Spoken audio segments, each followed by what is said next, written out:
Today we study about cell, electromotive force, terminal voltage and internal resistance. सबसे पहले हम इनकी डेफिनेशन के बारे में डिस्कस करेंगे, उसके बाद इनके बीच में रिलेशनशिप ड्राइव करेंगे और उस रिलेशनशिप का जो रिजल्ट आएगा उस रिजल्ट के बेसिस पे आपको न्यूमेरिकल प्रॉब्लम 5.7 सॉल्व करनी है, जो कि ऑलरेडी मेरे YouTube चैनल पे अपलोडेड है। तो आप इस चैप्टर के प्लेलिस्ट में जाएं और ये न्यूमेरिकल प्रॉब्लम सॉल्व करें। साथ ही इस टॉपिक के जो PDF नोट्स हैं वो आपको वीडियो के नीचे डिस्क्रिप्शन में एक लिंक गिवन है, आप उस लिंक पे जाके डाउनलोड कर सकते हैं। और अगर आप लोग चैनल पे नए हैं तो चैनल को लाइक और सब्सक्राइब जरूर करें। ध्यान दो बेटा, सबसे पहले हम क्या पढ़ रहे हैं? सेल। सेल क्या है? सबसे पहले सेल का नाम जैसे ही आपके माइंड में आता है, आपके दिमाग में एक पिक्चर आ जाती है। कौन सी? जो हम घड़ी में सेल लगाते हैं वो वाला सेल। तो सेल होता क्या है? सर हम मार्केट से सेल लेके आते हैं, उस सेल के अंदर कुछ केमिकल एनर्जी ऑलरेडी स्टोर होती है। जैसे हम उसको यूज करते हैं तो वो उस केमिकल एनर्जी को हमें कन्वर्ट करके देता है इलेक्ट्रिकल एनर्जी में। तो जो हमें समझ में आता है वही इसकी डेफिनेशन है। तो सेल का डेफिनेशन क्या दोगे? It is a device which convert chemical energy into electrical energy is called cell या इज नॉन एज सेल। तो सेल क्या है? एक डिवाइस है जो क्या करेगा? कन्वर्ट करेगा। किसको किस में? सर ये कन्वर्ट करने वाला है chemical energy to electrical energy, chemical energy to electrical energy. ये सेल की आपके पास प्रॉपर्टी है। ये सेल होते हैं बेसिकली कितने टाइप्स के होते हैं बेटा? दो। फर्स्ट जो होता है वो होता है प्राइमरी सेल और सेकंड जो होता है वो होता है सेकेंडरी सेल। अब प्राइमरी सेल का मतलब क्या है? प्राइमरी सेल वो सेल होते हैं जिनमें ऑलरेडी केमिकल एनर्जी स्टोर होती है, मतलब उनके पास पहले से कौन सी एनर्जी स्टोर है? Chemical energy. और इस केमिकल एनर्जी को वो कन्वर्ट करते हैं किसमें? इलेक्ट्रिकल एनर्जी में। और एक और स्पेशल प्रॉपर्टी है कि ये जो सेल होते हैं वो नॉट रिचार्जेबल होते हैं, नॉट रिचार्ज। मतलब कि हम उनको दोबारा से यूज करने के बाद रिचार्ज नहीं कर सकते। जैसे आप घड़ी का सेल लेके आए हो तो उसको एक बार यूज कर लिया तो फिर उसको आपको थ्रो ही करना पड़ेगा, फेंकना ही पड़ेगा, दोबारा से उसको चार्ज करके यूज नहीं किया जा सकता। आप फिजिक्स लैबोरेटरी में जो केमिकल सेल बनाते हैं, जैसे डेनियल सेल बना दिया, लेकेंसी सेल बना दिया, ये दोनों सेल भी कौन सी कैटेगरी के हैं बेटा? Primary cell. तो एग्जांपल दोगे तो कौन कौन से आपके पास? डेनियल सेल या लेकेंसी सेल आपके पास है। सेकेंडरी सेल, सेकेंडरी सेल क्या होते हैं? जिनको पहले इलेक्ट्रिकल एनर्जी दी जाती है। क्या करते हो आप? पहले उनको एक इलेक्ट्रिकल एनर्जी दोगे, फिर वो इलेक्ट्रिकल एनर्जी को कन्वर्ट करेगा। क्या करेगा? कन्वर्ट किसमें? केमिकल एनर्जी में। और इस केमिकल एनर्जी को अपने अंदर क्या करेगा? स्टोर कर लिया इसने। अब जब आपको रिक्वायर्ड होगा तब वो क्या करने वाला है? इस केमिकल एनर्जी को वापस से कन्वर्ट करके दे देगा इलेक्ट्रिकल एनर्जी में। इस टाइप के जो सेल होते हैं इनको बोला जाता है सेकेंडरी सेल और ये रिचार्जेबल है, मतलब कि इनको आप रिचार्ज कर सकते हो। जैसे एग्जांपल देता हूं, आपके पास लेड सेल, ये आपके पास लिथियम आयन बैटरीज। आपके मोबाइल में जो बैटरी यूज होती है वो होती है लिथियम आयन बैटरीज आपके पास। और ये जो बैटरीज है पहले इनको इलेक्ट्रिकल एनर्जी देते हैं, तो वो इलेक्ट्रिकल एनर्जी को केमिकल एनर्जी के अंदर कन्वर्ट करती है और उस एनर्जी को स्टोर रखती है। और फिर जब हमें मोबाइल को पावर सप्लाई की जरूरत होती है तो फिर से वो केमिकल एनर्जी कन्वर्ट कर दी जाती है किसमें? इलेक्ट्रिकल एनर्जी में। और इनको बार बार रिचार्ज किया जा सकता है। जब ये डिस्चार्ज हो जाएगी, इनकी पावर या इनके चार्ज खत्म हो जाएंगे तो फिर से क्या कर सकते हो बेटा? इनको आप चार्ज कर सकते हो। तो इस टाइप के जो सेल है इनको क्या बोला जाएगा? Secondary cell. जैसे सेकेंडरी सेल का मैं छोटा सा एग्जांपल है आपके पास लेड सेल। लेड सेल किस प्रकार के होते हैं? आपके कार की जो बैटरीज है या जो बाइक के बैटरीज है उनको क्या बोला जाता है बेटा? के पास लेड सेल वो होते हैं, उनके अंदर एक सॉल्यूशन फिल्ड होता है, केमिकल सॉल्यूशन। ये सॉल्यूशन बेसिकली H2SO4 का कंपोनेंट है, डायोड। कौन सा फॉर्म है इसका? डायोड फॉर्म है H2SO4 का आपके पास। और इस सॉल्यूशन को हम क्या बोलते हैं बेटा? इलेक्ट्रोलाइट। क्या बोलते हैं? इलेक्ट्रोलाइट आपके पास है। और इसके अंदर दो इलेक्ट्रोड लगे होते हैं, मतलब दो रोड होते हैं, ये इलेक्ट्रोड्स हैं। ये क्या है बेटा? इलेक्ट्रोड्स। ये जो इलेक्ट्रोड्स हैं, एक बना होता है लेड ऑक्साइड PbO2 का और दूसरा बना होता है लेड Pb का। अब होगा क्या? जैसे ही ये इलेक्ट्रोड इस इलेक्ट्रोलाइट सॉल्यूशन में डिप किए जाते हैं तो ये जो H2SO4 का कंपोनेंट है वो अपने आयन के अंदर क्या हो जाता है? डिवाइड। आयन में क्या हो जाता है? डिवाइड। डेट में ये H2SO4 ब्रेक होता है, हाइड्रोजन के दो कंपोनेंट प्लस SO4 जो आपके पास है उसके दो नेगेटिव कंपोनेंट। तो आपके पास देखिए हाइड्रोजन के दो कंपोनेंट होंगे जिन पे +2 चार्ज होगा, SO4 का पूरा एक कंपोनेंट होगा जिसपे क्या होगा? -2 चार्ज। इसका मतलब यहाँ पे पॉजिटिव चार्जेस भी हैं और यहाँ पे क्या है? नेगेटिव चार्जेस भी हैं। और इस इलेक्ट्रोलाइट के अंदर एक केमिकल रिएक्शन हो रही है जिसकी वजह से एक एनर्जी प्रोड्यूस हो रही है और उस एनर्जी की वजह से ये पॉजिटिव आयन पुश कर दिए जाते हैं towards the lead oxide rod. मतलब ये जितने भी पॉजिटिव है वो इसके पास आ जाएंगे और यहाँ जितने भी नेगेटिव बनेंगे वो सारे लेड के पास चले जाएंगे। डेट मीन होगा क्या कि यहाँ पे कुछ एनर्जी बन रही है, उस एनर्जी की वजह से जितने भी पॉजिटिव हैं वो सारे के सारे कहाँ पुश कर दिए गए? लेड ऑक्साइड पे। और जितने भी नेगेटिव हैं वो सारे के सारे कहाँ चले गए बेटा? के पास लेड के ऊपर। अब मान लीजिए इसकी कुछ कैपेसिटी थी, ये जितना स्टोर कर सकता था पॉजिटिव इसने स्टोर कर लिया। ध्यान दो, पॉजिटिव स्टोर करने का मतलब है इलेक्ट्रॉन की क्या है? डिफिशियंसी। इलेक्ट्रॉन की क्या है? डिफिशियंसी। इसके पास इलेक्ट्रॉन कम हो गए इसलिए इसके पास कैसे चार्ज है? पॉजिटिव। और इसके पास नेगेटिव चार्ज है, इसका मतलब इसके पास इलेक्ट्रॉन की क्या है? क्वांटिटी ज्यादा है, मतलब कि कैसे इलेक्ट्रॉन है? मोल इलेक्ट्रॉन। इफिशिएंसी ऑफ इलेक्ट्रॉन ज्यादा बोल सकते हो आप लोग। तो होगा क्या? एक पर्टिकुलर एक लिमिट आएगी जिसके बाद ये पॉजिटिव चार्ज लेना बंद कर देगा और ये नेगेटिव चार्ज लेना बंद कर देगा। इसका मतलब इसने जितना पॉजिटिव लिया उतना नेगेटिव ले लिया। अब हम बोलेंगे इसके पास तो क्या आ गया? Positive potential. इसके पास क्या हो गया? Negative potential. तो बताओ क्या इन दोनों इलेक्ट्रोड के बीच एक पोटेंशियल डिफरेंस क्रिएट होगी? एक के पास क्या है? पॉजिटिव, दूसरे के पास क्या है? नेगेटिव, और इनके बीच क्या आ गया? Potential difference. ये पोटेंशियल डिफरेंस है। अभी आपने इस सेल को इस तरीके से रिप्रेजेंट करते हैं, ये जो पूरा सेल है इस सेल को मैं इस तरीके से रिप्रेजेंट कर सकता हूं। एक पॉजिटिव इलेक्ट्रोड है, दूसरा क्या है? नेगेटिव इलेक्ट्रोड आपके पास है। क्या आपने इसको अभी क्लोज सर्किट बनाया? क्लोज सर्किट का मतलब इसको आप क्या करो? एक एक्सटर्नल रेजिस्टेंस से कनेक्ट कर दो और जैसे ही एक्सटर्नल रेजिस्टेंस से कनेक्ट करोगे तो इसके अंदर क्या ड्रॉ होने लग जाएगी बेटा? करंट फ्लो करना स्टार्ट कर देगा। तो अभी हम वैसा कुछ नहीं कर रहे, अभी हमारे लिए क्या है? Open circuit. अगर ये ओपन सर्किट है तो आपको पता है ओपन सर्किट में करंट कितनी होती है? 0।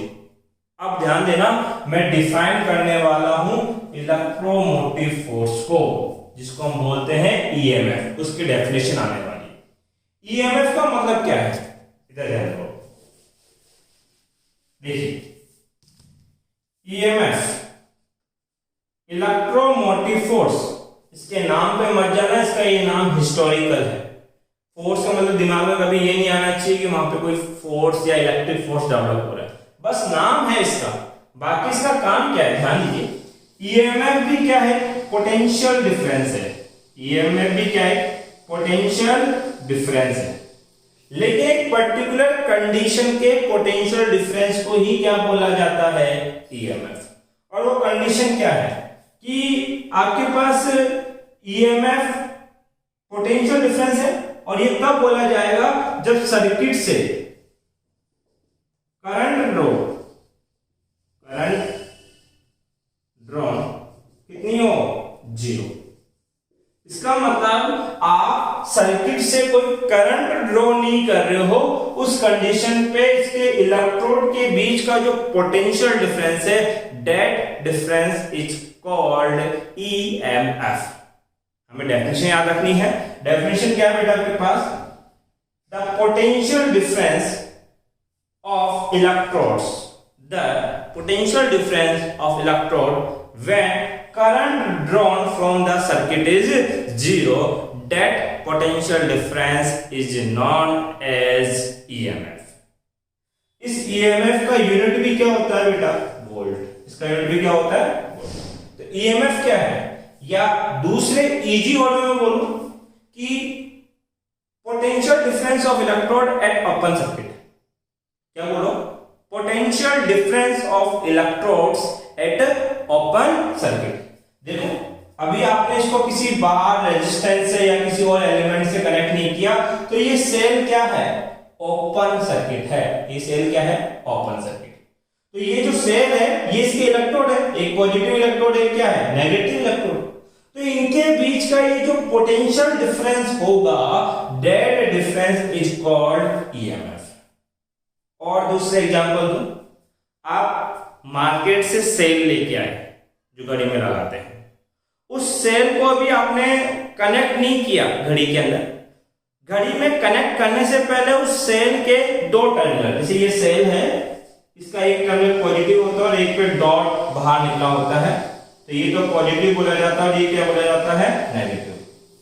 इसका अभी जितना पोटेंशियल इसके अंदर सेव है, या अभी जो इसका पोटेंशियल डिफरेंस है, that potential difference is called EMF. इस पोटेंशियल डिफरेंस को क्या बोला जाएगा? ईएमएफ। मतलब ओपन सर्किट पे जो पोटेंशियल डिफरेंस आता है, that is called EMF. Clear बात ये है। तो ये ईएमएफ हुआ आपके पास। अब सेकंड डेफिनेशन हम बोलने वाले हैं किसकी बेटा? Terminal voltage. ध्यान देना इन दोनों की डेफिनेशन में, ईएमएफ और टर्मिनल वोल्टेज की डेफिनेशन में कोई ज्यादा फर्क नहीं है। केवल होगा क्या, आपके पास ये बैटरी है, इस बैटरी को क्या करोगे? एक्सटर्नल रेजिस्टेंस से कनेक्ट कर दोगे।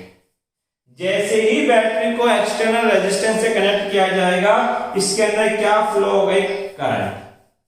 करंट फ्लो होने की वजह से इन इलेक्ट्रोड के बीच का पोटेंशियल डिफरेंस चेंज हो गया। अब जो नया पोटेंशियल डिफरेंस आएगा, that is called terminal voltage. तो मैं बोल सकता हूं टर्मिनल वोल्टेज भी क्या है? पोटेंशियल डिफरेंस ही है। ये भी क्या है? Potential difference. लेकिन ये कब होगा? Close circuit. कब होगा?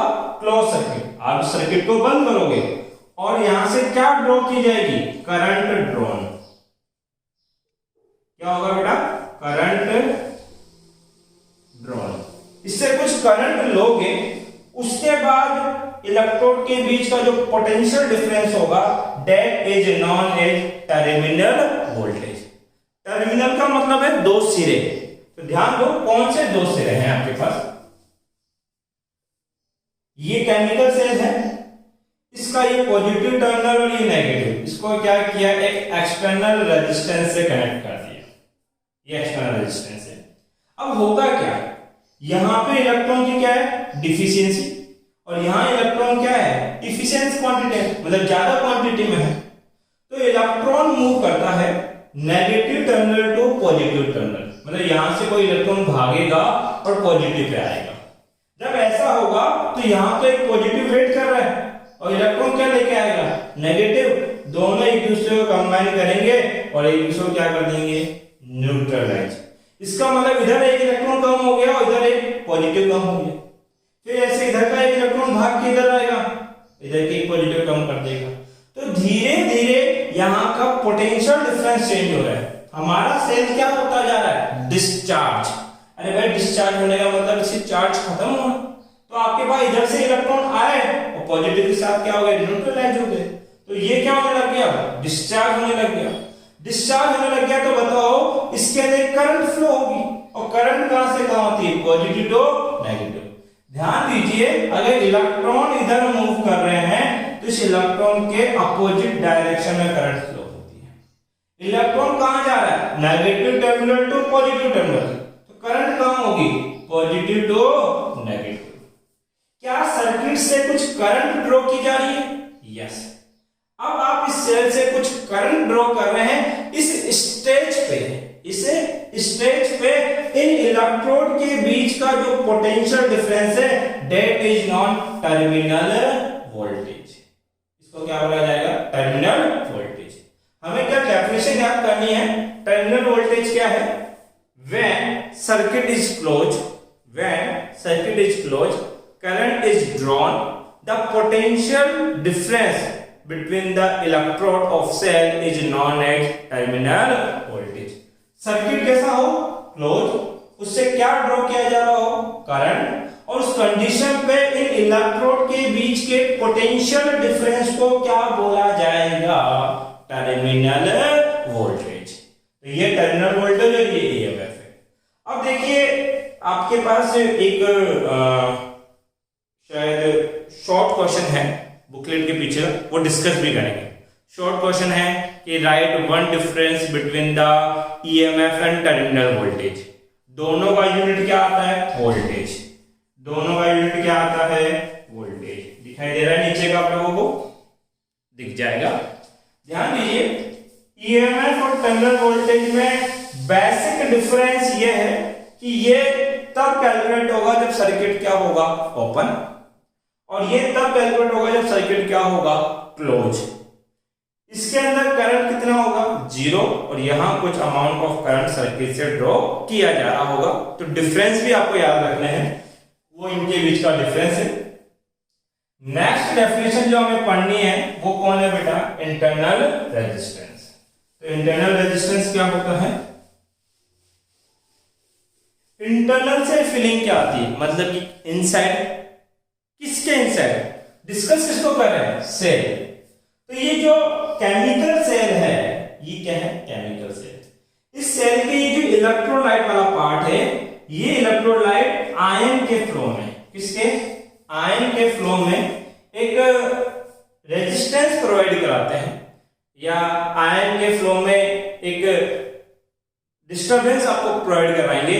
दैट डिस्टर्बेंस या that resistance is called internal resistance. ध्यान दो, मैं कह रहा हूं यहां पे हाइड्रोजन के पॉजिटिव आयन बन रहे थे, SO2 के नेगेटिव आयन बन रहे थे, ये नेगेटिव आयन आपके पास बन रहे हैं। ये पॉजिटिव नेगेटिव आयन इस इलेक्ट्रोलाइट मिक्सचर के अंदर फ्लो करेंगे। जब ये आपके पास इलेक्ट्रोलाइट मिक्सचर है और ये इसके मॉलिक्यूल है, इलेक्ट्रोलाइट मिक्सचर के क्या है, ये मॉलिक्यूल, यहाँ पे कुछ क्या बने, पॉजिटिव आयन, और कुछ क्या बने, नेगेटिव आयन। ये पॉजिटिव आयन और ये नेगेटिव आयन जब इस इलेक्ट्रोलाइट मिक्सचर के अंदर फ्लो करेंगे तो क्या इनका इन मॉलिक्यूल के साथ कोलिजन होगा कि नहीं होगा, भाई टकराएंगे कहीं ना कहीं, तो क्योंकि इतना सारा मिक्सचर है, कुछ डेंसिटी है, तो ऑब्वियसली बात है कि कोलिजन तो होना ही है। और कोलिजन होगा तो इनके पाथ में क्या आएगा, डिस्टर्बेंस, मतलब कि जहां जाना चाहते हैं उससे पहले किसी से टकरा गए, मतलब वो अपने पाथ से क्या हो गए, डिस्टर्ब, और that disturbance is called resistance. हम पाथ में जब ये फ्लो करते हैं उस फ्लो में जो डिस्टर्बेंस आता है उसी को तो क्या बोलते हैं, रेजिस्टेंस। लेकिन ये रेजिस्टेंस इस सेल के इंटरनल पार्ट से आया, कहां से आया, इंटरनल पार्ट से आया, इसलिए इस रेजिस्टेंस को क्या बोला जाता है, इंटरनल रेजिस्टेंस। और हर केमिकल सेल के अंदर कुछ ना कुछ पार्ट ऑफ इंटरनल रेजिस्टेंस होता ही है। अगर अच्छी क्वालिटी का सेल है तो उसका इंटरनल रेजिस्टेंस कम होगा, बट अगर आपको बोला जाए कि ये इंटरनल रेजिस्टेंस कितना होगा तो इसको आप चैप्टर नंबर 6 में एक प्रैक्टिकल डेरिवेशन है उसको करेंगे, तो वहां से उस इंटरनल रेजिस्टेंस को आप कैलकुलेट करेंगे। और ये आपके फिजिक्स लैबोरेटरी के अंदर प्रैक्टिकल भी है जहां आपको केमिकल सेल का इंटरनल रेजिस्टेंस कैलकुलेट करना होता है। अब ध्यान दीजिए यहां, ये इंटरनल रेजिस्टेंस है क्या, आयंस के फ्लो में जो डिस्टर्बेंस है उस डिस्टरबेंस को हम क्या बोलते हैं बच्चा? Internal resistance. अब किसी में ये ज्यादा होता है, किसी में कम होता है, ये इस बात पर डिपेंड करेगा कि ये इलेक्ट्रोलाइट मिक्सचर कैसा है, ये जो रोड्स हैं ये कितनी ज्यादा इसके अंदर डिप करी हुई है, इनका क्रॉस सेक्शन एरिया या इनका एरिया कितना है, ये कुछ वैल्यू पे डिपेंड करता है आपके पास। तो हमें डेफिनेशन जाननी थी, हम डेफिनेशन समझ चुके हैं। यहाँ पे इसको रिप्रेजेंट कैसे करते हैं वो देखिए। ये सेल है, इस सेल का ईएमएफ कितना? ई। इस सेल का ईएमएफ कितना? ई।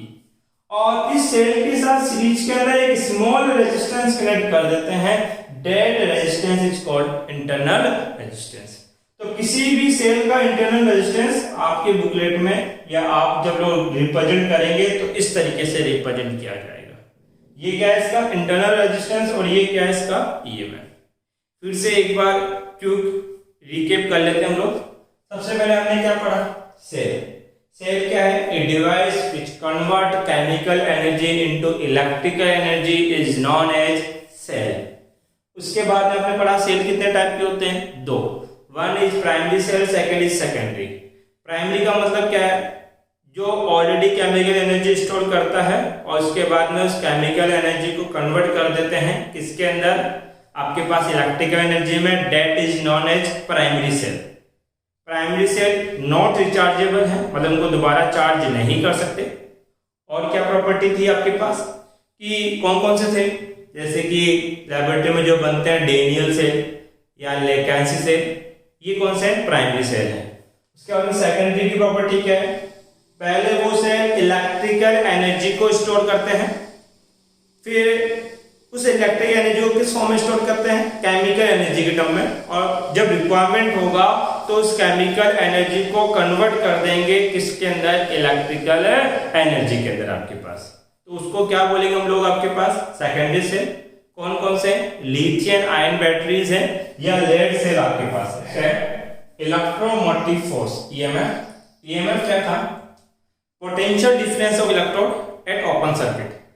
जब आपका सर्किट कैसा होगा? ओपन, उस कंडीशन पे इलेक्ट्रोड जो आपके पास है उनके बीच का पोटेंशियल डिफरेंस क्या बोला जाएगा बेटा आपके पास? ईएमएफ।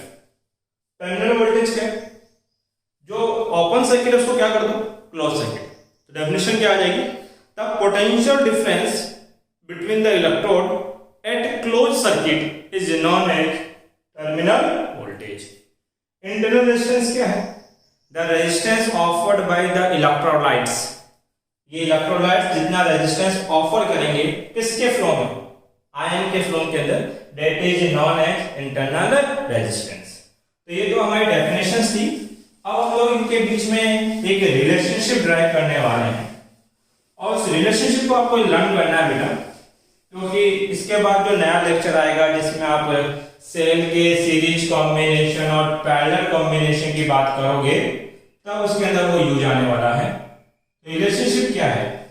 मान लीजिए ये एक सेल है, ये एक सेल है, उस सेल का ईएमएफ कितना है? ई। और सेल का इंटरनल रेजिस्टेंस कितना मान लिया? Small are. इस सेल को क्या किया? एक एक्सटर्नल रेजिस्टेंस फैक्टर से अटैच कर दिया, that is capital R.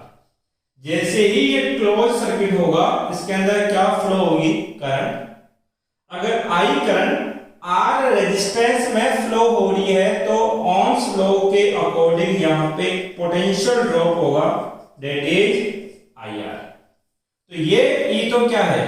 EMF. ये क्या है? Internal resistance. और ये क्या है बेटा आपके पास? Terminal voltage. अब ohms लॉ लगाते हैं। करंट क्या होता है? करंट होता है तो हमारे लिए ईएमएफ अपॉन टोटल रेजिस्टेंस। देखो डेफिनेशन चेंज नहीं हुई। आई इक्वल टू कितना होता था? V upon R equivalent. तब आपके पास क्या वोल्टेज होता था। अब इस वोल्टेज का नाम बदल गया और ये वोल्टेज क्या बन गया? ईएमएफ। तो करंट क्या हो जाएगा? EMF by total resistance. तो हमने यही तो बोला, करंट क्या है? EMF by total resistance. I equal to EMF कितना है, ई अपॉन टोटल रेजिस्टेंस, कितने रेजिस्टेंस है, दो, एक तो क्या है स्मॉल आर, एक क्या है कैपिटल आर, और दोनों कौन से फॉर्म में है, सीरीज में, सीरीज में वैल्यू क्या होगी small r plus capital R. एक फॉर्मूला ये है जो आपको हाईलाइट करना है, जिसकी रिक्वायरमेंट होगी। दूसरा क्या करो, इसको क्रॉस मल्टीप्लाई करो, तो आई किससे मल्टीप्लाई होगा, स्मॉल आर से, that is I are plus I capital R equal to क्या हो जाएगा ईएमएफ। इस आई आर को क्या लिख सकते हैं, आई आर को लिख सकते हैं क्या, टर्मिनल वोल्टेज V, तो I are plus V is equal to EMF. यहां से इस V की वैल्यू बताओ, EMF minus of I R. ये आपने फॉर्मूला बनाया किसका, टर्मिनल वोल्टेज का, और ये फॉर्मूला काम में आएगा किसमें, कॉम्बिनेशन या series combination, series combination of cell. जब अगला डेरिवेशन हम लोग करेंगे इसके नेक्स्ट लेक्चर के अंदर, तो जब सीरीज कॉम्बिनेशन पढ़ा हुआ तो वहां टर्मिनल वोल्टेज की रिक्वायरमेंट होगी, और वो कितना होगा ईएमएफ माइनस ऑफ आईआर। इसको लर्न करना। इसके बाद देखो हमें करंट की इक्वेशन बनानी है, तो इसी फॉर्मूले को मैं चेंज कर रहा हूं, I are plus V equal to क्या है ईएमएफ, लिख सकता हूं एज इट इज। वी को इक्वल टू उधर भेजोगे तो I small r equal to कितना हो जाएगा बेटा ई माइनस वी। यहां से आई इक्वल टू कितना हो जाएगा ई माइनस वी अपॉन में स्मॉल आर। एक फॉर्मूला ये रिक्वायर्ड होगा, और इसकी रिक्वायरमेंट कहां होगी, जब आप क्या पढ़ोगे पैरेलल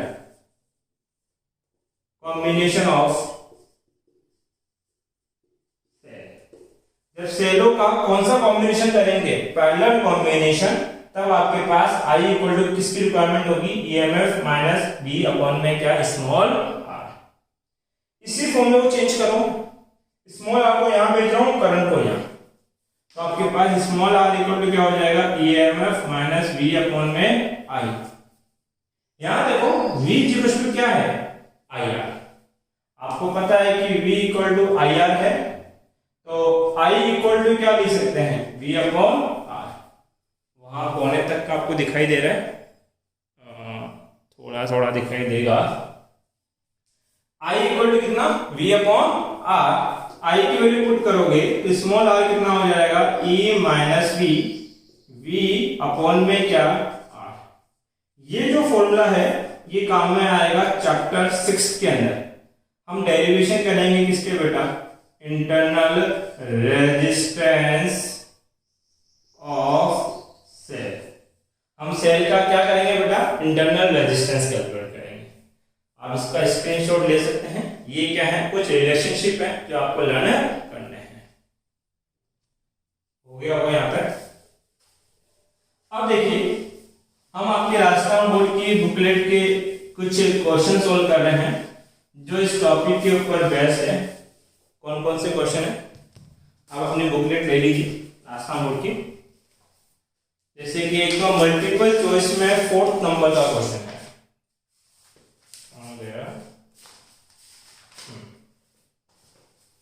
मल्टीपल चॉइस के अंदर कौन से नंबर का बेटा, 4th।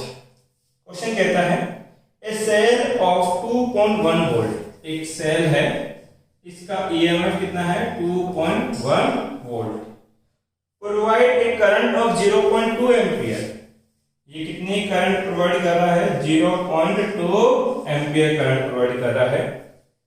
This current pass through a resistance of 10 ओम। कितना रेजिस्टेंस है आपके पास, 10 ओम का रेजिस्टेंस है, इससे पास करता है।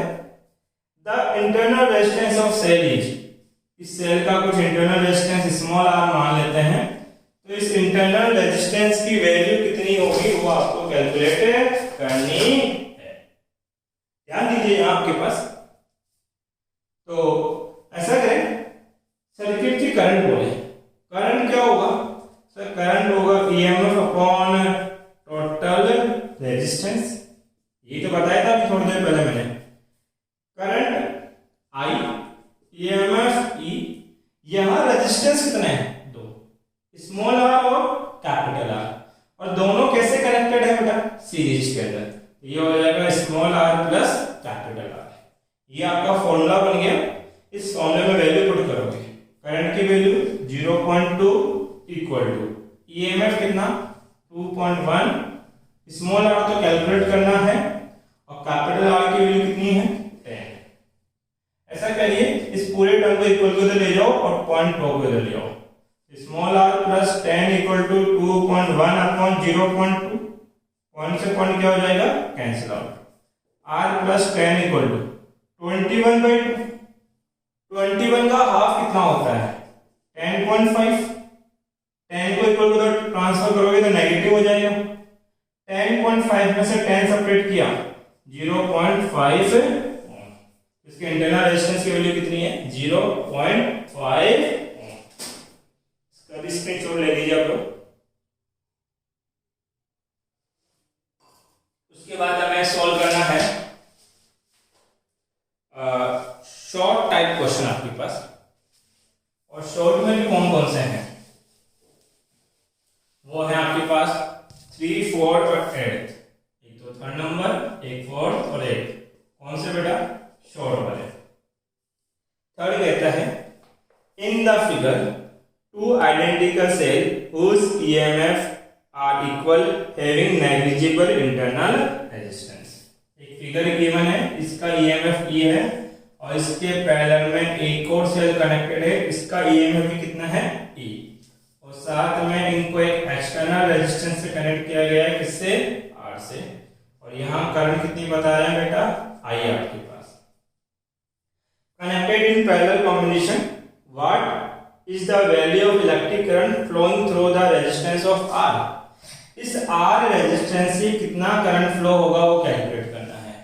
देखिए एक टर्म होती है आपके पास, पैरेलल में क्या होगा, इन दो पॉइंट के बीच का ईएमएफ कितना है E, तो यहाँ का भी ईएमएफ कितना होगा E, और यहाँ का ईएमएफ भी कितना होगा E।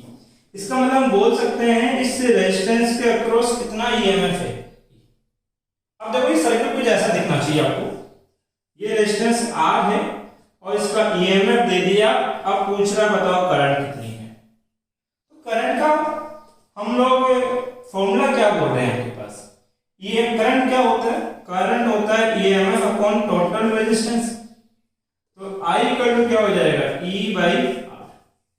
और आपको पता है कि पैरेलल के अंदर पोटेंशियल क्या रहता है सेम, तो जितना पोटेंशियल या जितना ईएमएफ इसका है उतना ही इसका रहेगा, और उतना ही इसके पैरेलल में जो भी अटैच है उसका भी वो ही ईएमएफ आपको गेन होगा। तो जब ईएमएफ पता है, रेजिस्टेंस पता है, तो करंट क्या हो जाएगा E/R। एक तो ये हुआ आपके पास क्वेश्चन नंबर 3। क्वेश्चन नंबर 4 क्या कहता है, देखिए क्वेश्चन नंबर 4 है write the difference between terminal voltage and electromotive force of a cell. Terminal voltage और ईएमएफ के बीच में क्या करना, आपको एक डिफरेंस कैलकुलेट करना है। तो डिफरेंस पहले बताया था कि ईएमएफ जो है और टर्मिनल वोल्टेज ये किस में होता है, ओपन सर्किट में, और ये कहाँ होता है क्लोज सर्किट के अंदर। इसमें करंट कितनी होती है 0, और यहाँ some amount of current draw की जाती है। ये इन दोनों के बीच में क्या है रिलेशनशिप। लास्ट है कौन सा बेटा, क्वेश्चन नंबर 8। उसको थोड़ा ध्यान से समझना, वो कंसेप्ट है आपका। कंसेप्ट क्या है, can the potential difference between the plate of cell is greater than its EMF. क्या सेल का जो पोटेंशियल डिफरेंस है that is terminal voltage is more than to EMF. क्या ऐसा हो सकता है कि टर्मिनल वोल्टेज ईएमएफ से क्या हो ज्यादा। इस बात को समझने के लिए आपको एक एग्जांपल देता हूं। मान लीजिए बेटा ये बैटरी है, ये इस बैटरी का इंटरनल रेजिस्टेंस है और ये एक्सटर्नल रेजिस्टेंस है। अगर बैटरी के पॉजिटिव से करंट बाहर निकले तो ये जो बैटरी है ये एज ए सोर्स काम करेगी। सर बैटरी के पॉजिटिव से तो हमेशा करंट बाहर ही निकलती है, तो करंट डायरेक्शन कहाँ होती है पॉजिटिव टू नेगेटिव। ये आपके 10th स्टैंडर्ड का नॉलेज है। अब आप 12th स्टैंडर्ड में आ गए हैं तो अब नॉलेज भी बढ़ेगा। ऐसा कोई कंपल्सरी नहीं है कि बैटरी के पॉजिटिव से हमेशा करंट बाहर ही जाए। हाँ, अगर बैटरी के पॉजिटिव से करंट बाहर जा रही है, इसका मतलब ये किसकी तरह बिहेव कर रहा है, सोर्स। ये करंट जब इसमें ड्रॉ होगी तो यहाँ टर्मिनल वोल्टेज होगा कितना, IR। मुझे एक चीज बताइए, करंट कहां से कहां फ्लो होता है, higher potential to lower potential. इसका मतलब ईएमएफ का पोटेंशियल ज्यादा होगा और इससे टर्मिनल वोल्टेज का पोटेंशियल क्या होगा, कम, तभी तो करंट कहां से कहां जाएगा आपके पास, ईएमएफ टू भी। इस कंडीशन में ईएमएफ लार्जर है और टर्मिनल वोल्टेज क्या है, कम। ये एज ए लोड काम कर रहा है। ये एग्जांपल इस तरीके से है कि आपका सॉरी बेटा गर्मी हो रही है। ये एग्जांपल कुछ इस तरीके से आपके पास है कि जो मोबाइल है, इस मोबाइल की ये बैटरी है और ये बैटरी अभी मोबाइल को क्या दे रही है, सप्लाई। क्या दे रही है बेटा, सप्लाई। तो बैटरी क्या होगी, डिस्चार्ज धीरे धीरे। अगर कंटिन्यू आप मोबाइल यूज करेंगे तो आपके मोबाइल की बैटरी क्या होगी, डिस्चार्ज। इसका मतलब जब हम इसके सोर्स से करंट ड्रॉ करते हैं तो बैटरी क्या होती है बेटा, डिस्चार्ज। क्लियर है। उसके बाद जब आपकी बैटरी डिस्चार्ज हो जाती है तो आप मोबाइल को वापस चार्ज लगाते हो। जब चार्ज लगाते हैं तो होता क्या है, प्रोसेस उल्टा हो जाता है। प्रोसेस क्या हो जाता है, उल्टा। अब करंट की फ्लो की डायरेक्शन चेंज हो जाएगी। अब करंट क्या होगा, इस बैटरी के पॉजिटिव में एंटर करेगा और जब भी बैटरी के पॉजिटिव में करंट एंटर करता है तो वो एज ए लोड काम कर रही है। अभी वो किसी को सप्लाई दे नहीं रही है, वो इलेक्ट्रिकल एनर्जी का कंजप्शन कर रही है। जब इलेक्ट्रिकल एनर्जी कंज्यूम करता है तो हम उसको क्या बोलते हैं, लोड। और इस बार ये दो ही हो रहा है, एक्सटर्नल सर्किट, और वो एक्सटर्नल सर्किट का वोल्टेज क्या बोला जाता है बेटा, टर्मिनल वोल्टेज। इसका मतलब ये टर्मिनल वोल्टेज अब क्या बन गया, सोर्स। इसका जस्ट अपोजिट सर्किट, इसका जस्ट अपोजिट। इस कंडीशन में आप बाहर से इस बैटरी को क्या दे रहे हो, चार्ज। मतलब कि अभी आपकी बैटरी क्या हो रही है, चार्जिंग स्टेट पे है। कौन सी स्टेट पे है, चार्जिंग। अगर चार्जिंग स्टेट पे है तो करंट कहां से कहां फ्लो होता है, higher potential to lower potential. मतलब कि यहां से करंट इसके पास पहुंचेगा तो हम बोलेंगे इस कंडीशन पे टर्मिनल वोल्टेज लार्जर होगा क्या, ईएमएफ से। क्वेश्चन यही पूछ रहा है कि क्या ऐसी कोई कंडीशन होगी जिसमें terminal voltage is more than to क्या लिखा जाएगा, ईएमएफ। हाँ, एक कंडीशन होगी जब बैटरी क्या हो रही है, चार्जिंग। तो बोलेंगे at charging condition of battery the EMF is less than to their terminal voltage. और अगर बोले कि EMF is greater than to V है तो कौन सी कंडीशन है बैटरी की, डिस्चार्जिंग स्टेट या डिस्चार्जिंग कंडीशन। अगर इस टॉपिक से रिलेटेड आपके कोई डाउट्स हैं तो आप मुझे कमेंट बॉक्स में पूछ सकते हैं।